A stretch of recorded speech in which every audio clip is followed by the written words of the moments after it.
You're listening to the Marriage Clinic Podcast, a podcast on love, marriage, and personal development. Our purpose is to inspire and equip you with knowledge and skills to enable you to have lasting and fulfilling relationships. Now, your host, Joshua Margaret.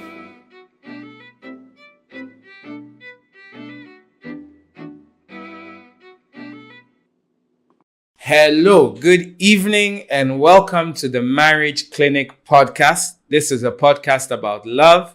It's a podcast about relationships, marriage, and your personal development. And as usual, it is me, Joshua Margaret, here, discussing issues that you really love to hear. We don't take it lightly. Our views are going up. More people are subscribing. And it is a pleasure to be with you this evening. It's about 8 p.m. GMT in Ghana. I don't know where you're watching from or if you'll be watching it at a later date, but we are excited that you are here with us, and let's jump into this. I'll give you a minute to share it wherever, send the link to some friends, let them listen to it. We are on our divorce series, a very funny series that we have. And I found a lot of people have been intrigued by the topic. It's called I Do, I Did, I'm Done. I do, I did, I'm done. I do, I did, I'm done. We are looking at the whole journey to divorce and how to stop that journey, or how to make sure it doesn't end up in divorce if possible. But if it does happen to go into divorce, what you should do, what you should know. So let's jump in. Last week, for the last 2 weeks, I've been talking about 10 things you should consider before you decide to have a divorce. 10 things you should consider before you decide to have a divorce. So now, let's say there's someone who's seriously considering a divorce. At this point, we are shifting gears a little bit. Here's the thing. It could be 5 years ago. It could be 10 years ago. It could be 15. It could be 12. It could be 2. You stood at the altar, most likely in church, before a pastor or a priest, and you said, I, so-and-so, take you, so-and-so, to be my wife or husband, to have and to hold from this day forward, for better, for worse, for richer, for poorer, in sickness and in health, to love and to cherish till death do us part. According to God's holy law, in the presence of God, I make this vow. That's the vow that was made. So after making this vow, you are now at the point where you've decided that, well, even though I swore before God and before everybody present and the families, I did, I don't. I'm done. All right? Now, so if considering a divorce, what is a divorce?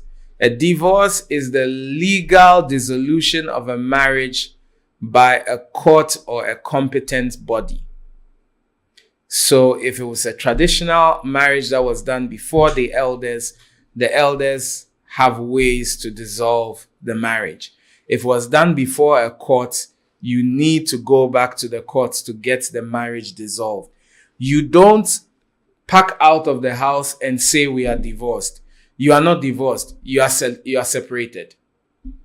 Living and not living with your spouse does not mean you are divorced.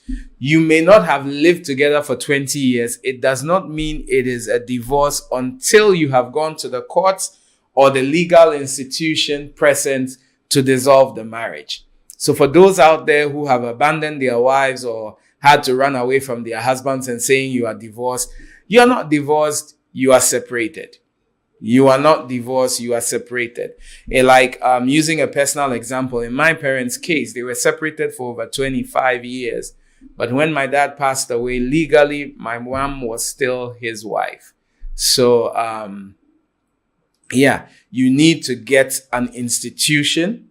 The institution you went to and had it legally done is the same institution you must go for the marriage to be separated. A pastor cannot just say from today, I declare the two of you divorced and you are divorced. No, it doesn't work like that. It doesn't work like that in the legal sense. And probably in this, this a 6-week series. This is the third of six part. But I was talking to a very good lawyer friend of mine, and he's agreed to come in for us to do an interview on the legal stuff. So the last component of this is going to be the legal issues around it. And since he's a great lawyer, he's going to go in depth and we are going to get a lot of information. So yes, now there's always been this debate. Can a Christian divorce his wife? Can a Christian divorce her husband? We know that when we take faith out of it, when we are not looking at it in the sense of I'm a Christian or so on, divorce is very simple. I don't want to be married to you any longer. I want a divorce. However, because the Bible frowns on divorce in Malachi, I think it's Malachi chapter 2 verse 16. It says, I am the Lord and I hate divorce. And Jesus spoke about divorce and so on. So as Christians, you cannot divorce for the reasons that worldly people divorce. Now, if you're not a person of faith and I say worldly people, it's Christian jargon that simply means people who do not subscribe to the Christian faith. All right. So people who do not subscribe to the Christian faith can go ahead and get a divorce for various reasons. But for us as believers, there are certain things we need to take account for. So a question that kept coming and I'm trying to answer now is, when can a Christian get a divorce? If you're a Christian, when can you get a divorce? The first one, number one, the first instance with which you can get a divorce is in cases of adultery. In cases of adultery. And what is adultery? That is when the person you are married to sleeps with, has sex with someone outside the marriage. So they could be having sex with another married person or a single person, or the world is getting strange, or a person of the same sex. Once there is sexual activity with another person, it's considered as adultery. Scripture, to give you a scripture, Matthew chapter 19, 7-9, Jesus talks about it, where he says that you are permitted to divorce if the person has cheated on you. So here's the thing. It doesn't say you have to divorce. It says you are permitted to divorce if there has been cheating. Okay? You are permitted to divorce if there has been cheating. So the first one is in cases of adultery. So whenever there's a case of adultery, even in the law courts, I'll come to what the law courts take, but in Christendom, you have the right to divorce. All right? Then the second reason is when you have been abandoned by a spouse due to your Christian beliefs. So abandonment is another one. In 1 Corinthians chapter 7, verse 15 to 17, it says, yet if the unbelieving one leaves, let him leave. The brother or the sister is not under bondage in such cases. So where they have left, now we're looking at it strictly within the purview, where they have left, where you have been abandoned. Yes, those are grounds for divorce. Now, those are the two things that are mentioned in scripture. And for this reason, so many people have stayed in marriages where they have died. So many people have stayed in marriages where they have been abused, all because they look at these two reasons. But sometimes there's what we call the application. All right, the application. What you must understand is that the covenant of life supersedes the covenant of marriage. What does that mean? The covenant of life is up here. The covenant of marriage is down here. So the covenant of life is your right to live. Your right to be a human being. All right? Your right to live. And now, anything that threatens your life is grounds for you to leave the marriage. There are so many people that have come back home in coffins simply because they were unwilling to look bad in the Christian light and stayed in an abusive marriage. So here's the thing. when there is abuse, and recently there was a music minister who was allegedly abused by her husband and finally died, and people were talking about it, and people were saying, why didn't she leave? Now hear me out. If you are in an abusive marriage, don't say, because I'm a Christian, I will stay and he will kill me, or I will stay and she will kill me. Are we together? If you are in an abusive marriage.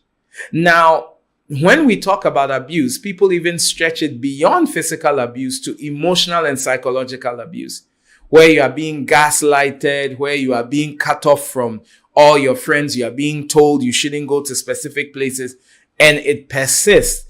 In cases of abuse, where your life is being threatened, where you are now becoming suicidal because of how you are being treated, you are permitted to go ahead and get a divorce.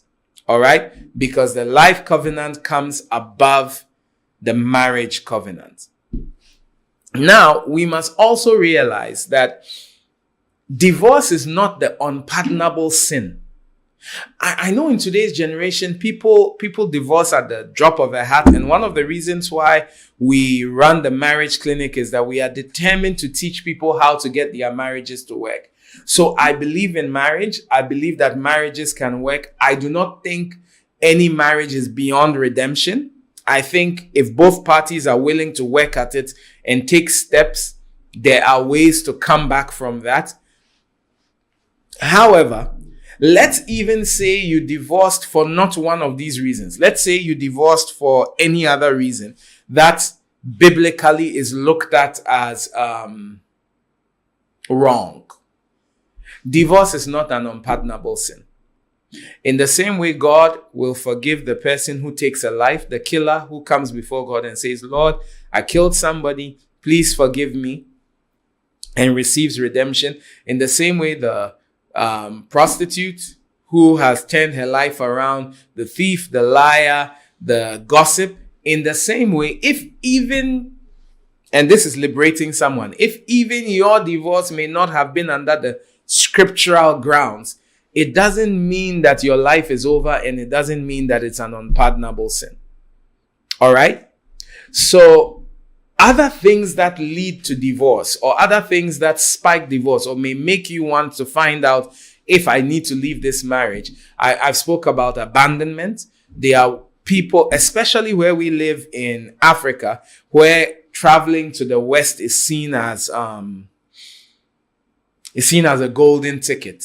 Recently, we were talking with somebody and the person said, I have an American passport. And he was saying it and looking at everybody to go like, wow, you have an American passport. You have the Holy Grail. Oh my goodness. Yes, it's just another country. But anyway, people leave their wives in Ghana. It could be Ghana. It could be Kenya. It could be Nigeria. Liberia. We have a lot of people watching from Liberia, Sierra Leone. It could be any of these countries. You leave your wife and then you are gone for 15 years. She hardly hears from you, hardly sees you. You've abandoned the person. All right? Where there's drug abuse, he goes out, he smokes weed, he comes back, he acts in an erratic way, he endangers your life and the life of your children, and he can't beat the habit, it may be a good idea to walk. Where there's alcoholism, all right, domestic violence, all these things are things that you are going to have to evaluate. But we do not go with, he doesn't make me happy, I want to divorce him. I don't like her sex, I want to divorce her. She's rude to me, I want to divorce her. Those are childish reasons for wanting to get a divorce. All right. When we talk about a divorce, we're talking about life and death issues and issues that pertain to your well-being. Okay. That said, what is the procedure if you want to get a divorce? If you want to get a divorce, what is the procedure like? I'm not advocating, I'm advising. I normally advise when couples come to me and they say, hey, we want to get a divorce. Hey, we are tired of the marriage. And they've done a couple of things the first thing you need to do, especially if you're going to go to court, is that you need to get counselors involved. A lot of people just run straight to the court, and sometimes the court is going to recommend that you go for 6 months of counseling before they are willing to grant you a divorce, because it shouldn't be a knee-jerk thing. All right? So the first thing you should look at is getting counseling. If you are considering divorce, you need to have a very clear conversation with your spouse and say, look, I'm at that point where I am nearly at the point of wanting to file papers for divorce. And the person may say, go ahead, file the papers. I don't care. Go ahead, file the papers. No. Have a calm conversation and say, let's go for marital counseling and let's try and sort this out. So first, you go for counseling. If that does not work, the next thing I advise and we advocate for is separation. One person packs out of the house, most likely and preferably the man. You move out. If there are children involved, because you don't want to destabilize the kids. If no children involved, one of you decides to move out, and you spend a number of weeks away from each other so that you can think through the issues. Because sometimes you don't appreciate someone till the person is gone. And sometimes when you realize how life is going to be during the divorce through separation, you are able to take better decisions. Then brings me to the next one. As I said last week, and I'm saying it again, divorce takes time. On average in our country, Ghana, it takes about 3 years to get a divorce. I was talking to someone yesterday who has been in divorce court for the best part. I think it's getting to 2 years now. It's about 18 months. And yesterday they went to court and her lawyer didn't show up. So it has been adjourned for another month. And she's not called her witnesses yet. So you need to understand that it takes such a long time to get a divorce. So don't just imagine that I said I want a divorce. We are going to court tomorrow. We're going to get a divorce. If you truly want a divorce, know that this process is going to take you about 3 years. All right? It's going to take you about 3 years. Now, I always like to put this in. It takes more effort and pain to get a divorce than to fix a marriage. The effort, the pain, the time, the embarrassment to a certain degree, the explanations. When you quantify and cost all of that, and you quantify and cost the two of you sitting down and saying, you know what, till death do us part, let's work at this thing. What do you need for me to change? What can I change? What will I not be able to change? How can we find a working marriage? That is cheaper emotionally, mentally, physically, financially, relationally. It is cheaper than getting a divorce. Okay? Now, most of us African countries have similar laws because we were colonized by the same people. Don't get me talking about colonization. Anyway, in Ghana, I just want to tell you about the grounds for divorce in Ghana.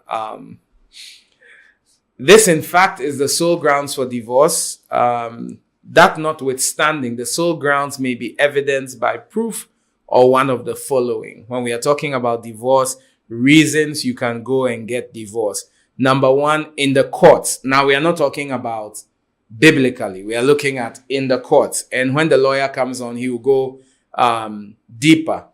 Number one is adultery. You can go to court for adultery. But we'll ask the lawyer when he comes in. I'm hearing that if adultery took place and then you went ahead and you started sleeping with your spouse again, you cannot use adultery as an excuse. He'll explain that when he comes in. So number one is adultery.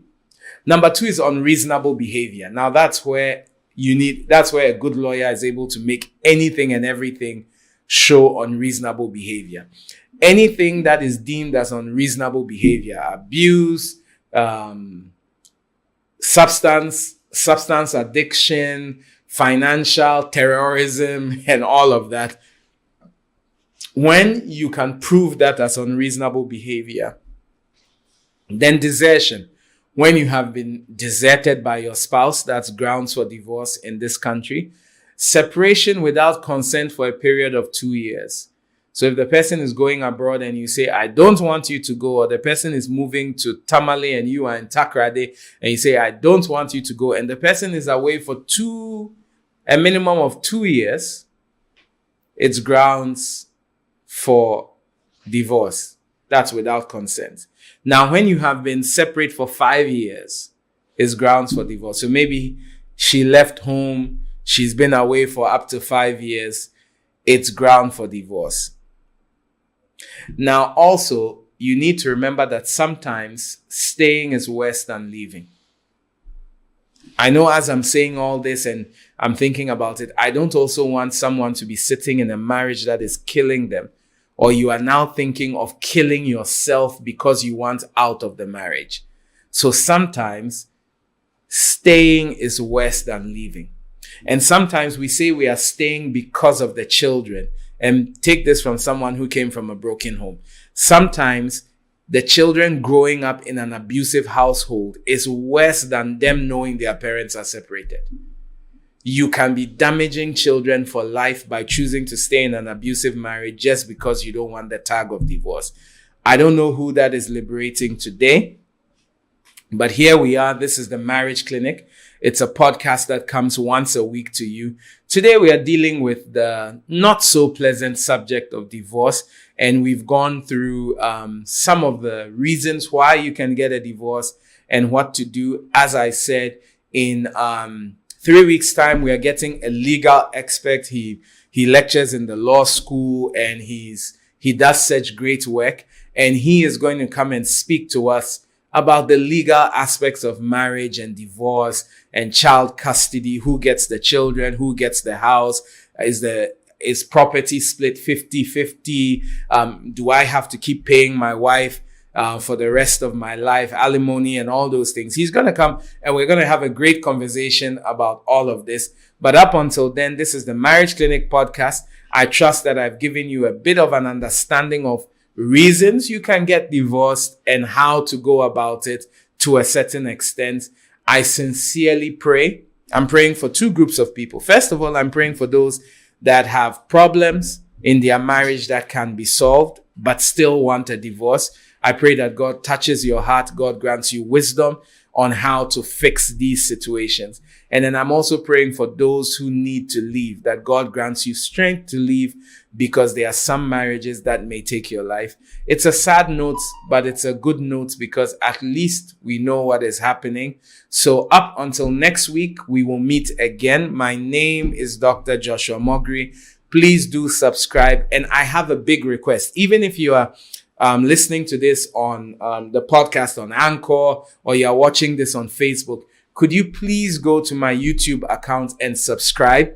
I need a certain number of subscribers before the end of this month, so I need some help from you. Please go to my YouTube channel and subscribe. It's been a pleasure being with you for the last 20 odd minutes.